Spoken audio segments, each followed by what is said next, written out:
Vamos a estudiar, vamos a ver de una manera general el bautismo en aguas, que es el rito por el cual pasaron Magalí y Daniel. Vamos a ver 3 etapas, vamos a ver su fuente en cuanto al bautismo, su fuente, su práctica y su significado. Vamos a tratar en el tiempo que tenemos de poder ver esos 3 puntos, ¿no? En cuanto al rito del bautismo, su fuente, su práctica y su significado. Acompáñenme a Mateo 28, texto que leí hoy antes de que los hermanos entraran a las aguas bautismales. Mateo 28, y vamos a ver su fuente. ¿Dónde se origina esto de lo que hoy ustedes, la iglesia, fueron testigos de lo que hicieron Magalí y Daniel? Vamos a ver la fuente, ¿dónde se origina esto? Y tenemos que entender de que el bautismo cristiano es una de las 2 ordenanzas o sacramentos que nuestro Señor Jesucristo, la cabeza de la iglesia, y cuando la Biblia dice que Jesús, por ejemplo en el libro de Efesios, el apóstol Pablo dice que Jesús es la cabeza del cuerpo, es decir, la iglesia. Cuando dice el apóstol Pablo que es la cabeza Jesús, está diciendo que Él es el que manda. En pocas palabras, para que usted lo entienda. Jesús es la cabeza de su iglesia, Él es el que manda. Y todos aquellos que somos parte del cuerpo de Cristo, que somos miembros de ese cuerpo donde Él es la cabeza, nosotros estamos sujetos a esa cabeza en obediencia. Y la obediencia no es por legalismo, sino que la obediencia a Cristo es por amor. Cuando entendemos, cuando comprendemos lo que Cristo ha hecho por nosotros, cuando entendemos la salvación que Cristo nos ha dado, que sin Él, si Él no hubiese venido a este mundo, ninguno de nosotros nos podríamos salvar. Porque la salvación no se puede lograr por las obras. Es imposible. Por eso tuvo que venir el Hijo de Dios a este mundo. Y por eso el Hijo de Dios tuvo que morir. El texto que leía Leonardo en la apertura, allí en Romanos 6, dice claramente que la paga del pecado es la muerte. Si alguna vez te preguntaste por qué tenemos que morir, el pecado es la respuesta. Nosotros los seres humanos tenemos que experimentar la muerte física, que esa no es la peor de las muertes. La muerte física es dolorosa, claro que lo es. La separación de un ser querido produce duelo, produce tristeza, congoja en el corazón. Pero esa no es la peor de las muertes. La peor de las muertes es la muerte eterna. Es la separación eterna de Dios. Y precisamente Jesús vino a solucionar ese problema.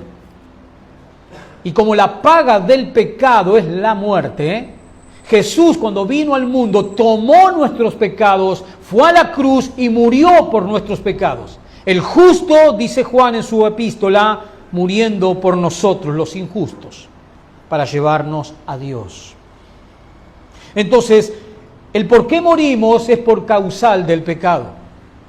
Si usted quiere entender de que el pecado existe, fíjate los daños que produce.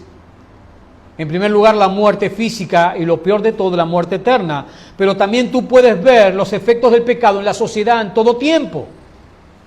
En las personas llenas de vicios, autodestruyéndose. Las familias autodestruyéndose.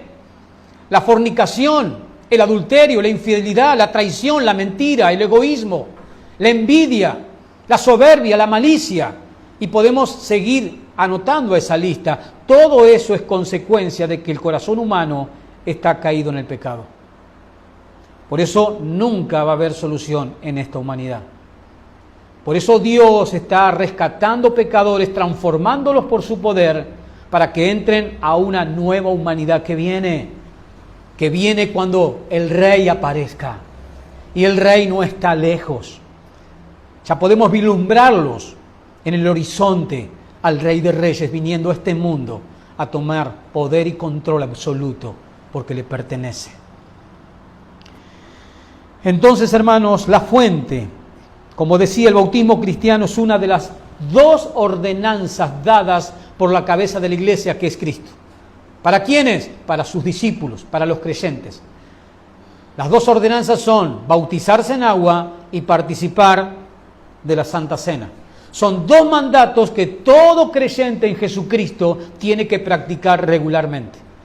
En cuanto a la Santa Cena, el bautismo es una sola vez, pero hay que dar ese paso de obediencia, como lo que hicieron hoy los hermanos.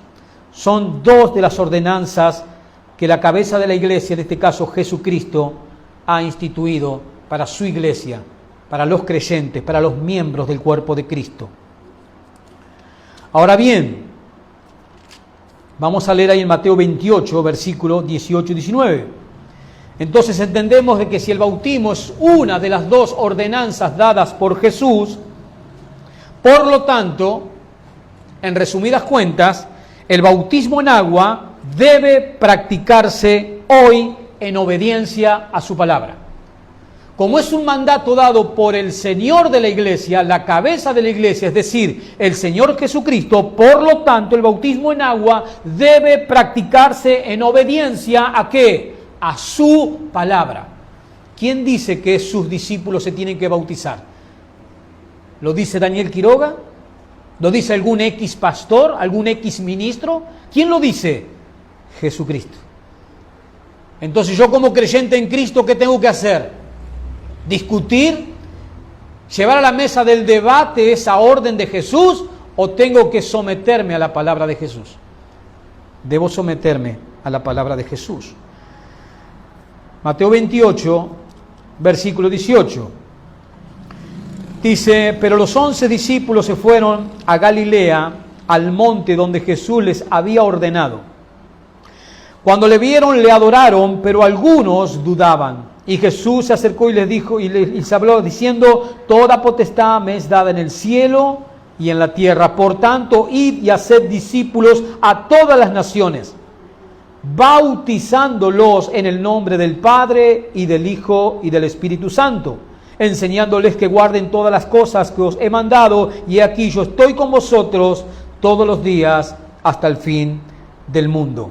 Entonces, el bautismo en agua es un invento humano, es una creación de una institución religiosa X, es una tradición que nosotros practicamos. No, ninguna de esas tres cosas. El bautismo en aguas, el rito del bautismo, es un mandato, es una orden del Señor de la iglesia. Esa es la fuente del bautismo en agua.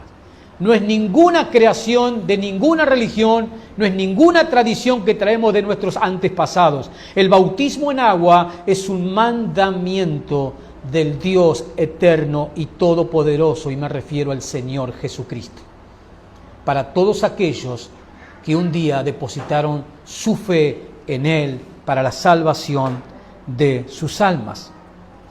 En las Escrituras el propósito del bautismo es doble. Tiene dos propósitos el bautismo, el rito del bautismo en agua. Es una señal, el bautismo en agua, es una señal de iniciación y entrada en la iglesia. Aquellos que se bautizaron hoy. El bautismo tiene una doble señal. En primer lugar es una iniciación y es la entrada a ser parte de ¿qué? Ni más ni menos que de la iglesia de Cristo, ni más ni menos que del pueblo de Dios. Así que Daniel,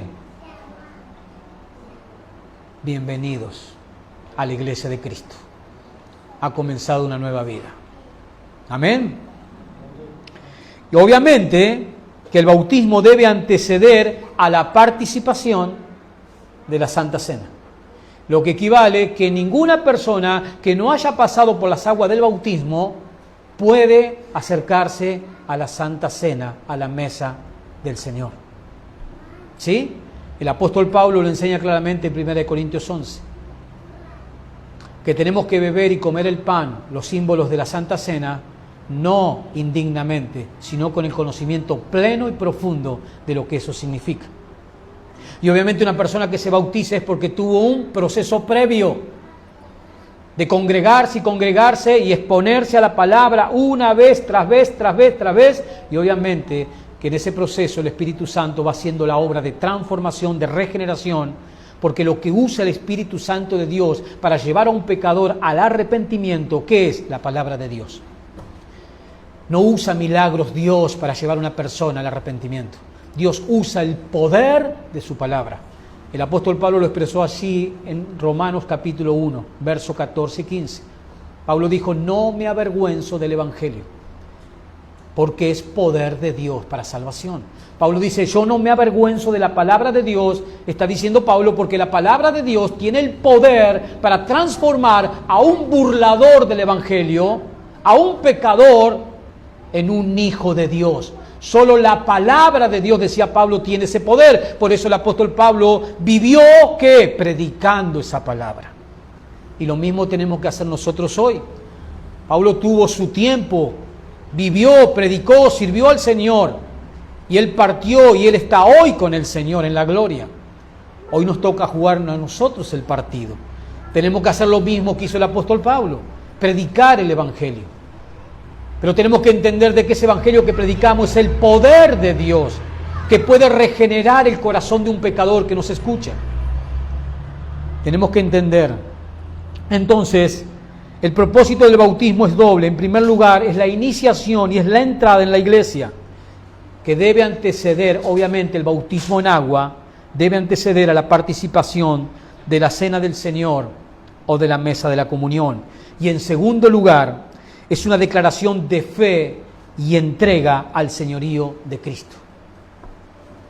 En segundo lugar, es una entrega y una declaración de fe al señorío de Cristo. Y esa palabra es importante, señorío. ¿Qué le preguntaron, Magalí, Daniel? ¿Qué le preguntaron los hermanos que los bautizaron? Si creían. Si creían que Jesús era el Señor y el Salvador. Si creían que Jesús les había perdonado todos sus pecados. Entonces, conforme a esa declaración pública que ustedes hicieron delante de los testigos, fueron bautizados. Entonces, en segundo lugar, el bautismo en agua es una declaración de fe y entrega al señorío de Cristo. Esa palabra Cristo en el Nuevo Testamento deriva del griego kurios. Kurios. Y es importante el significado de la palabra Cristo o Señor. Porque hay muchos que piensan y dicen, por una mala teología, una mala enseñanza, dicen, no, yo a Jesús lo recibí como mi Salvador. Ya vendrá tiempo donde lo voy a aceptar como mi Señor. No, mi amigo. A usted le han enseñado una teología totalmente distorsionada. Jesús es Señor, eternamente es Señor. Entonces, cuando nosotros recibimos a Cristo, lo recibimos como el Señor Salvador. Entonces, en segundo lugar, es una declaración de fe y entrega al señorío del Señor Jesucristo.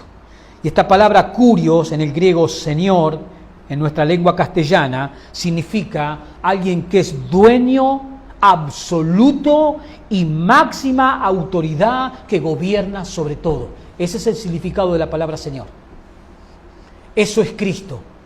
Cristo es el dueño absoluto. Cristo es la máxima autoridad que gobierna sobre todo.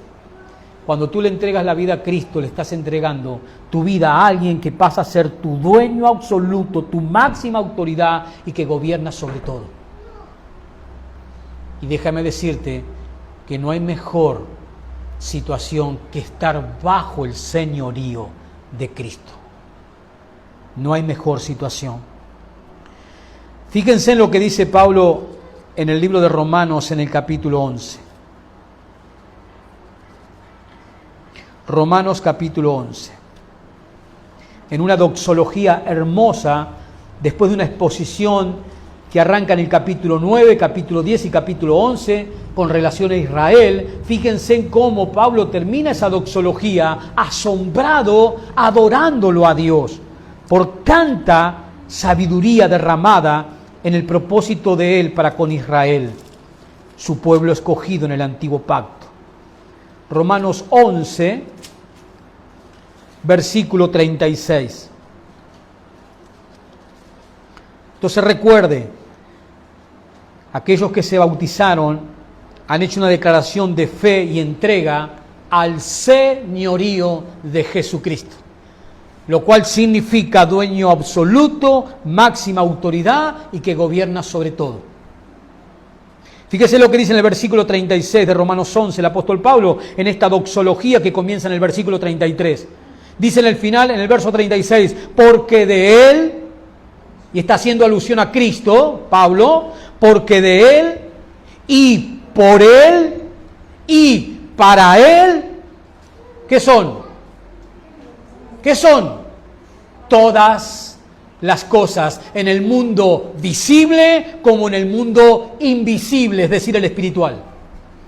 Todas las cosas le pertenecen a Él, porque de Él y por Él y para Él son todas las cosas, y eso incluye tu vida. Todo es de Él. Absolutamente todo es de Él. Así termina esa revelación de tanta sabiduría en cuanto a Israel que declara el apóstol Pablo, que él comienza capítulo 9, 10 y 11 de su libro, de esa epístola hermosa que escribió a los creyentes de Roma. Ahora, para ser salvo, ¿qué debo hacer para ser salvo? Debo creer, tan sencillo como eso. Para ser salvo debo creer, pero algo más tengo que hacer, que va juntamente con el creer. Tengo que recibir a Jesús. ¿Y cómo recibo a Jesús? Venga al capítulo anterior, el capítulo 10 de Romanos, que Pablo se lo va a decir. Para ser salvo debo creer y recibir, como dice el apóstol Pablo en Romanos 10:9. ¿Qué dice Pablo en Romanos 10:9? Que si confesares con tu boca que Jesús es el Señor. ¿Qué hicieron los hermanos antes de entrar a las aguas bautismales? ¿Qué hicieron? Confesaron. Dice Pablo que si confesares con tu boca que Jesús es ¿quién Jesús? ¿Quién es? El Curios, el Señor, el amo absoluto, la máxima autoridad de todo lo creado. Eso es Jesús. O sea que el pecador tiene que confesar que Jesús es el Señor. Que si confesares con tu boca que Jesús es el Señor y creyeres en tu corazón, o sea, en la parte más íntima y más profunda del ser humano, de tu corazón, ¿qué va a pasar? Que Dios le levantó de los muertos, recién ahí, ¿qué pasa? Serás salvo. Si confesares y creyeres que Jesús es el Señor, serás salvo de la condenación eterna, del sufrimiento eterno en un lugar llamado infierno, hasta que el Señor te saque de allí para llevarte al juicio, como dice Apocalipsis capítulo 20, el gran juicio del trono blanco. Todos, absolutamente todos los seres humanos, desde Adán y Eva hasta el último que vayan a ser, un día tendrán que presentarse ante el juez del universo para rendir cuentas. Nadie, escúchame, nadie se saldrá con las suyas. Aunque en este mundo injusto, este es un mundo caído en el pecado, dice la Biblia. Entonces, en un mundo caído en el pecado, tú no le puedes pedir justicia. Por eso aflora por todas partes ¿qué? La injusticia. Y muchas veces nos enojamos al enterarnos de ciertas cosas que son injustas. Pero si sos un creyente en Cristo y conocedor de las Escrituras, tú a un mundo injusto, caído en su pecado, no le puedes pedir justicia. Pero hermanos, todos los seres humanos un día van a tener que presentarse ante el tribunal del Dios bendito, a rendir cuenta de lo que hicieron, como dice Pablo, mientras estuvieron en el cuerpo. ¿Qué hicieron? ¿Cómo viviste la vida que Dios te dio? ¿Ustedes creen que nosotros somos un accidente cósmico? ¿Que de la nada aparecimos? ¿O como algunas teorías alocadas dicen que la vida procede de las algas marinas? Nosotros existimos porque Dios nos dio la vida. Y como Dios nos dio la vida, Dios dice hasta qué día tenemos que vivir. Y ninguno de nosotros puede decir si mañana se va a levantar. Porque no está en nosotros la potestad, la autoridad. Todo eso depende de Dios. Entonces tenemos que ser conscientes, hermanos queridos, de que Jesús es el Señor y que no hay mejor decisión en el mundo y en la vida de un ser humano que un día entregarle su vida al Señor Jesucristo, al Señor del universo. Pero volviendo, para ser salvo, debo creer y debo confesar a Jesús como ¿qué? Como Señor, lo cual implica amo supremo, soberano y dueño absolutamente de todas las cosas. Debo confesar y debo creer en Jesús como el Señor Kyrios, como el soberano, como el autosuficiente. No puede haber dos señores en tu vida, hermano. Ahora, Magalí, le entregaste tu vida a Cristo, como Daniel, como yo lo hice en su momento, como cada uno de los que somos creyentes cristianos aquí. Ahora, ¿quién empezó a manejar esa vida? A partir de hoy, Magalí, ¿quién va a gobernar tu vida? ¿Tú o el Señor? El Señor. ¿Y el Señor va a gobernar tu vida a través de qué? De la Biblia. Entonces, ¿debo conocer la Biblia? Obvio. Si no, ¿cómo vas a conocer la voluntad del Señor para tu vida? La voluntad de Dios para tu vida está revelada en las Escrituras. Tú tienes que amar este libro. Y amar significa que tú vas a dedicarle tiempo a este libro. Amar este libro significa que tú en las reuniones de la iglesia de discipulado, que es donde se estudia la Biblia, como congregación, tú estarás ahí estudiando la Biblia. Para que de esa manera tú conozcas la voz de tu Señor, para que tú conozcas la voluntad de tu Señor para tu vida, la cual es buena, agradable y perfecta, dice el apóstol Pablo. Pero claramente, hermanos, tenemos que hacerlo a Cristo nuestro Señor, y no puede haber dos señores en nuestras vidas. ¿Por qué? O mando yo en mi vida, o manda Él. La gente que no tiene a Cristo en su corazón, que no se arrepintió de sus pecados, ¿quién manda en su vida? Ellos, que hacen sus voluntades, pero las voluntades ¿de qué? De sus pasiones, de sus deseos carnales pecaminosos. Es decir, viven vidas pecaminosas todo el tiempo, en pensamientos, en actitudes, en motivaciones, en palabras, viven vidas pecaminosas. Pero cuando una persona viene a Cristo en arrepentimiento y fe en Él como su Señor y Salvador, esa persona empieza una nueva vida, y esa nueva vida la empieza a vivir según los parámetros de su nuevo Señor. Y los parámetros de su nuevo Señor, que es Jesucristo, están revelados en las Escrituras, claramente. Pero yo no puedo decir que soy cristiano y seguir viviendo mi vida como a mí me plazca. Eso es lo que me enseña el apóstol Pablo también en 1 Corintios capítulo 6, versículos 19 al 20. Donde Pablo nos dice claramente, en primer lugar se lo dijo a los corintios, a la iglesia que estaba en la ciudad de Corinto, le dijo que sus cuerpos ahora eran templos del Espíritu Santo y que ya no eran de ellos, sino que le pertenecían a Dios. ¿Yo a quién le pertenezco? A Jesús. Este cuerpo, ¿a quién le pertenece? A Jesús. Si tú me prestas un saco, si tú me prestas un abrigo, tú me lo prestaste, ¿es mío o es tuyo? Es tuyo. Ahora, ¿yo puedo hacer lo que quiera con ese abrigo? No. ¿Por qué? Porque no es mío. Yo puedo hacer lo que quiera con este cuerpo, yo puedo llenarlo de nicotina este cuerpo, yo puedo llenarlo de droga este cuerpo, yo puedo llenarlo de alcohol este cuerpo, yo puedo agarrar este cuerpo y llevarlo a la fornicación. ¿Puedo hacer esto con este cuerpo ahora que soy cristiano? No. ¿Por qué? Porque no es mío. El cuerpo es del Señor. Este cuerpo es del Señor. Y este cuerpo debe reflejar la gloria de Jesús.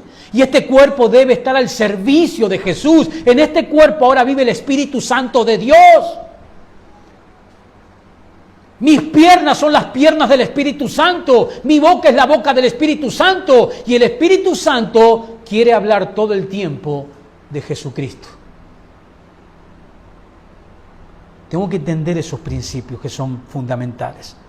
Pero no puede haber, una vez que yo vengo a Cristo en arrepentimiento y fe, no puede haber dos señores gobernando mi vida. O gobierna Cristo o sigo gobernando yo. Y si sigo gobernando yo, voy a dar evidencia de que Cristo nunca fue mi Señor. Simplemente estoy viviendo una vida religiosa, hueca, vacía, solamente una apariencia, pero no tiene contenido, no hay nada adentro, porque nunca Dios ha hecho una regeneración en mi interior. La fuente del bautismo, del rito del bautismo, es Dios. Dios mandó que todo aquel que crea en Jesús sea bautizado. Y debemos recibir a Jesús para bautizarnos como Señor y Salvador. Pero sobre todo haciendo el énfasis en el Señor.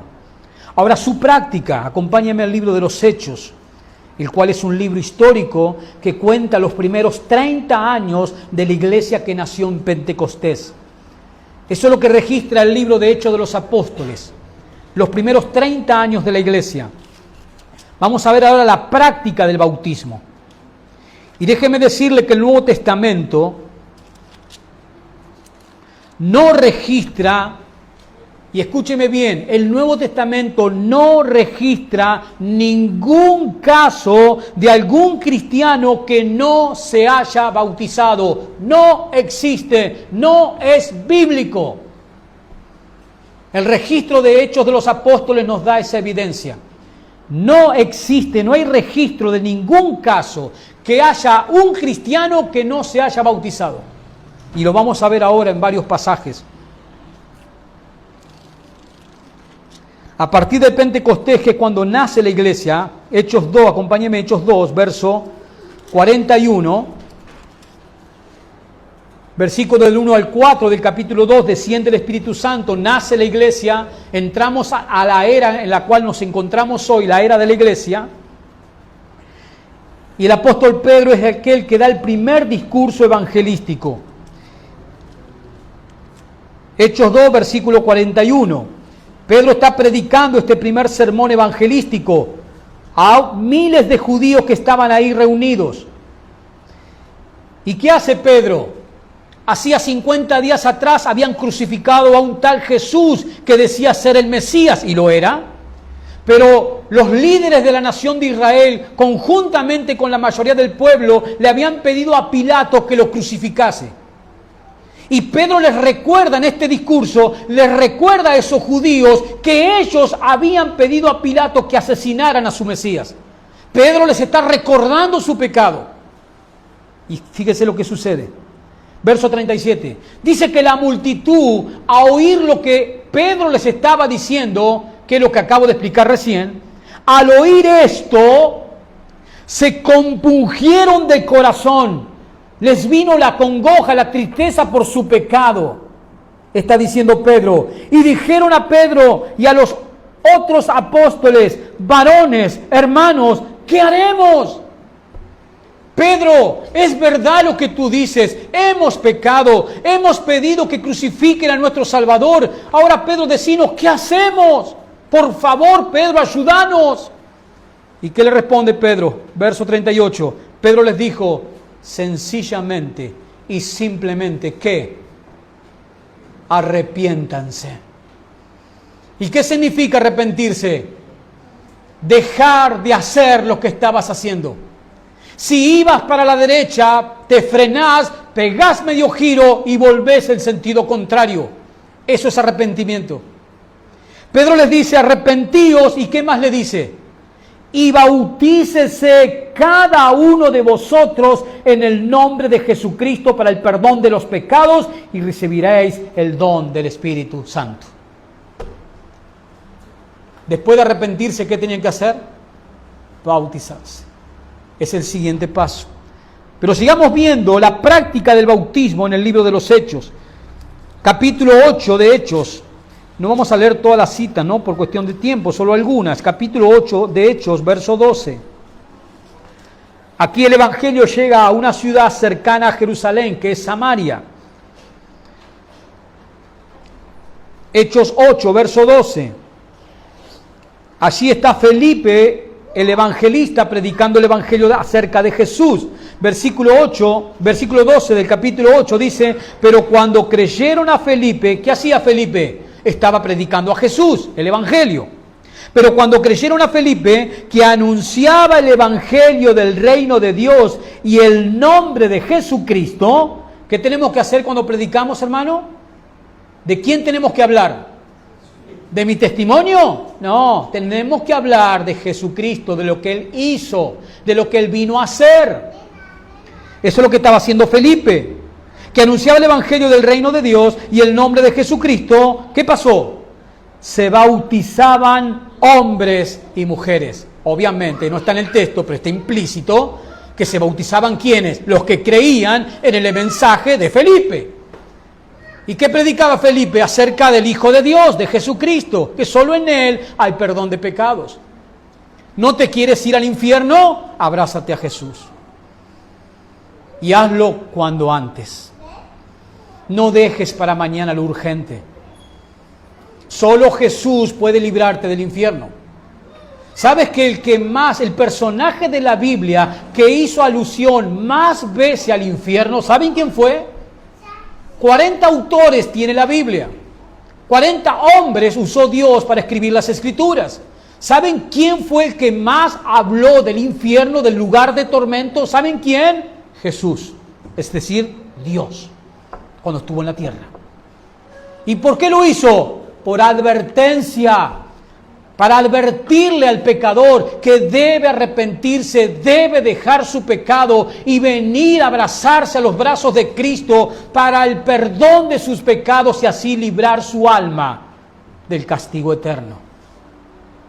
Todos los santos días muere gente. ¿Estamos de acuerdo o no? Todos los días prendemos la radio, nos miramos el Facebook, lo que sea en las redes, y vemos necrológicas todos los días, 2, 3, 4, 2, 3, 4, por enfermedad, por lo que sea, pero todos los días está partiendo gente de este mundo. Ese no sería el grave problema.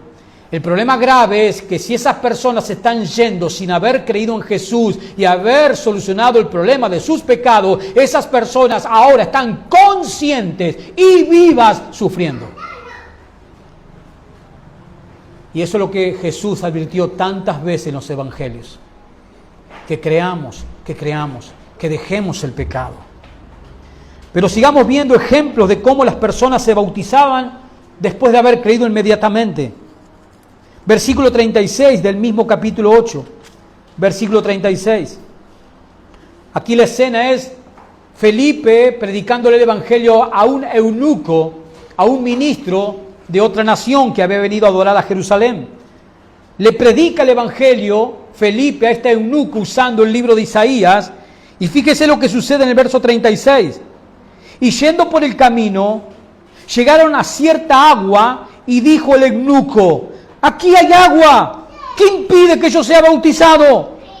Felipe dijo: si crees de todo corazón, ¿qué pasa? Bien puedes. Y respondiendo dijo: creo que Jesucristo es el Hijo de Dios. Y mandó parar el carro y descendieron ambos al agua, Felipe y el eunuco. ¿Y qué pasó? ¿Qué hizo Felipe? Lo bautizó. Entonces, en el libro de Hechos vemos texto tras textos cómo las personas que creían en el evangelio, que creían en Jesucristo, ¿qué hacían? Inmediatamente se bautizaban cuando habían creído de corazón. Capítulo 9, el capítulo siguiente, versículo 17. Aquí tenemos la conversión de Pablo. En ese momento era Saulo el perseguidor de los cristianos, el perseguidor de la iglesia, el fariseo de fariseo. Pero Dios viene a su encuentro, Jesús resucitado se le va a manifestar. Y fíjese lo que sucede con Saulo, que después llegó a ser el apóstol Pablo.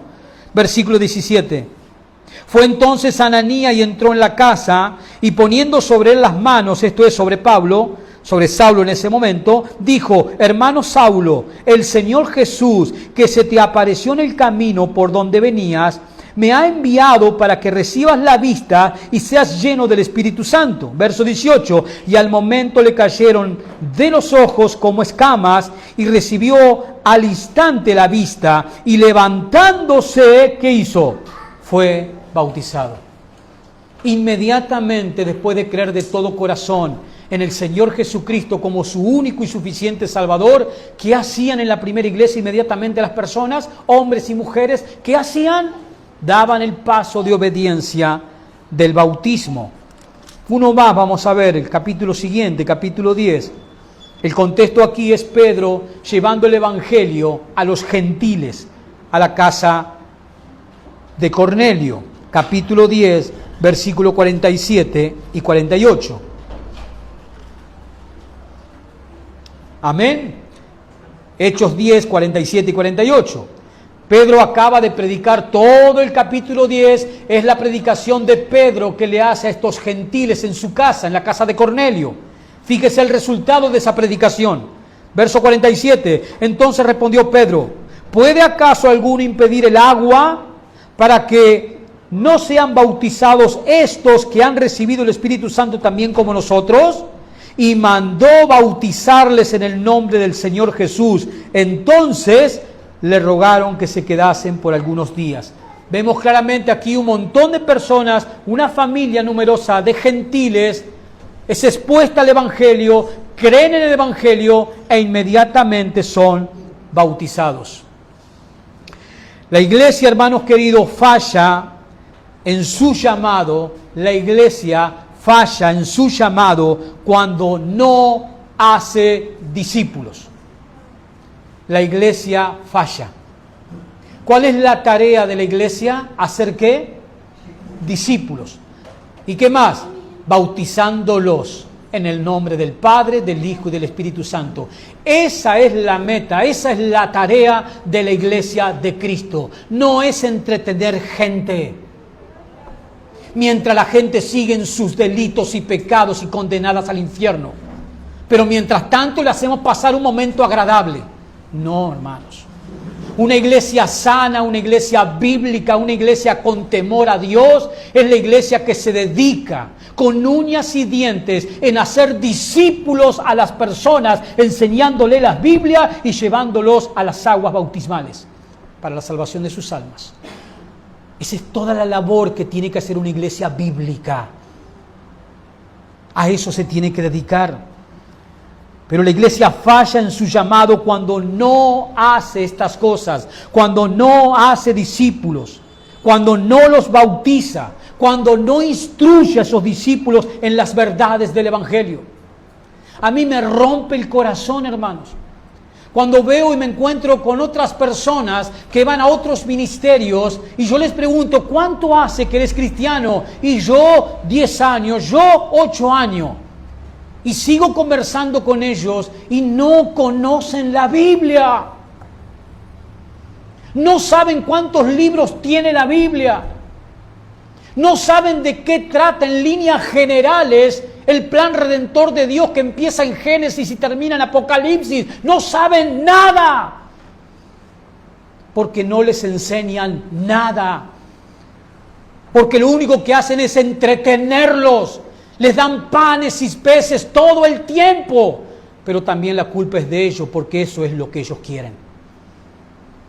Pero la iglesia bíblica, la iglesia verdadera, la iglesia de Cristo se dedica a ser discípulos, bautizándolos en el nombre del Padre y del Hijo y del Espíritu Santo, enseñándoles a que guarden todas las cosas que yo os he enseñado, dijo Jesús, Mateo 28, 18 al 20.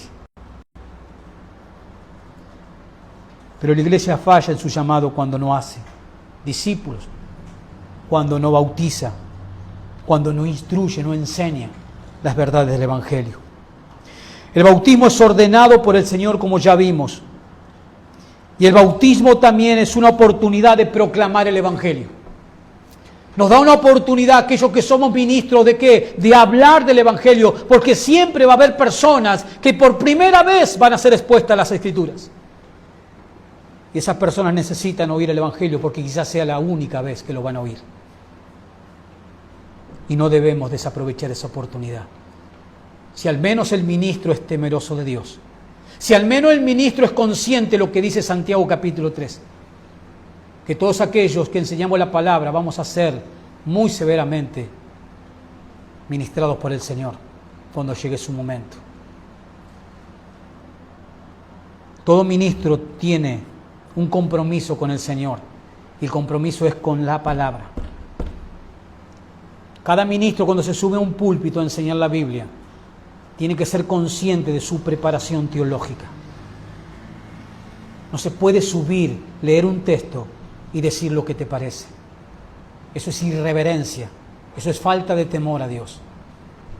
La persona que ministra la palabra de Dios, si va a leer un texto de Primera de Timoteo, si va a leer un texto de Tito, si va a leer un texto de Primera de Tesalonicense, o del libro del profeta Isaías, o de Jeremías, o de quien sea, los profetas menores, esa persona, si va a leer un texto de cualquier libro de la Biblia, esa persona tiene que conocer el contexto histórico, el contexto cultural, la gramática de todo el libro que va a leer, así sea un versículo. ¿Para qué?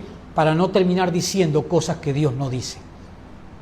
Para no estar agregándole cosas a la Biblia que la Biblia no contiene.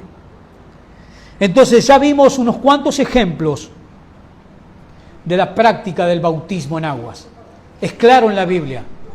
El bautismo es ¿por qué? Por inmersión. Hay sectores evangélicos que bautizan por aspersión. Salpican a la gente. Eso no es bíblico. No es bíblico. Y yo las oportunidades que he tenido de cruzarme con ministros y gentes con esa teología, yo se los he dicho, no es bíblico lo que tú practicas, deja de hacer eso, sométete a las Escrituras. Es claro que el rito del bautismo tiene que ser por inmersión, por el tercer punto que vamos a ver y último, por su significado. Vamos a ver por qué el bautismo tiene que ser por inmersión, no por aspersión, por el significado que contiene el bautismo en aguas. El bautismo en agua, en primer lugar, es una señal externa, es una evidencia externa, una señal externa de una realidad espiritual interna. Lo que Daniel y Magalí hicieron hoy fue una demostración externa para que nosotros veamos de algo que Dios ya hizo dentro de ellos. Porque si ellos se quieren bautizar es porque Dios, ¿qué hizo? Los hizo nacer de nuevo primero. Y como evidencia externa, ellos dan el paso de obediencia. En primer lugar, el bautismo en agua es una señal externa de una realidad espiritual interna que el creyente ya ha experimentado por la fe en Cristo cuando el Señor lo salvó, cuando el Señor lo regeneró. ¿Cuándo fue? No lo sabemos. ¿Dónde fue? No lo sabemos. No es empírico. No podemos decir, yo me acuerdo cuando el Señor me hizo nacer de nuevo. Estás mintiendo. No se sabe. Lo que sí se va a saber si has nacido de nuevo por tu transformación. Lo que Jesús dijo en otras palabras, por sus frutos los conocerán. Hermano, yo soy cristiano. Tú ven a la iglesia, congrégate, y yo con el tiempo veré si vos eres una planta que da frutos cristianos o no. Entonces el significado del bautismo en agua es eso, en primer lugar una señal externa de una realidad espiritual interna que el creyente ya experimentó por la fe en Cristo Jesús. Romanos 6, acompáñeme ahí, que es el último texto que vamos a ver, texto que también compartió Leonardo, Romanos 6, versículo 3 en adelante. Ya vimos la fuente, el origen del rito del bautismo, no es un invento humano. Vimos también la práctica, cómo la primera iglesia lo practicaba, inmediatamente que creían las personas eran bautizadas. Y ahora estamos viendo en tercer lugar su significado. Romanos 6, verso 3 dice: ¿o no sabéis, le dice Pablo, que todos los que hemos sido bautizados en Cristo Jesús, hemos sido bautizados en su muerte? Porque somos sepultados juntamente con Él para muerte por el bautismo. Y yo, para simbolizar la muerte, que me van a sepultar, ¿qué necesito? Agua. ¿Cuánta agua? ¿Que me rocen? No, mucha agua, porque a mí me tienen que meter bajo del agua, porque eso significa que yo estoy siendo sepultado con Cristo. Por eso el bautismo bíblico es por inmersión. Te tienen que meter bajo del agua, por el significado que lleva, por la enseñanza de una realidad espiritual. Él lo está diciendo Pablo aquí. Verso 4, porque somos sepultados juntamente con Él para muerte por el bautismo, a fin de que como Cristo resucitó de los muertos por la gloria del Padre, así también nosotros andemos en vida nueva. Así que Magalí, Daniel, ¿ustedes andan en qué ahora? En vida nueva. Según los principios de ¿quién? Del reino de los cielos. ¿Dónde están esos principios? En la Biblia. Según el estándar del reino de los cielos. ¿Dónde está el estándar? En la Biblia. Según los preceptos, mandatos del reino de los cielos. ¿Dónde están los preceptos y mandatos? En la Biblia. Daniel, ¿me quieres decir que tengo que conocer la Biblia? Correctamente. Eso es lo que estoy diciendo. ¿Dónde se reveló Dios más allá de la creación? ¿Dónde está revelado Dios? ¿En la Biblia? Si alguien viene y te dice, no, yo creo en Dios, yo conozco a Dios. Ajá, o sea que vos me estás diciendo que conoces la Biblia. No, no la leí en mi vida. No conoces a Dios.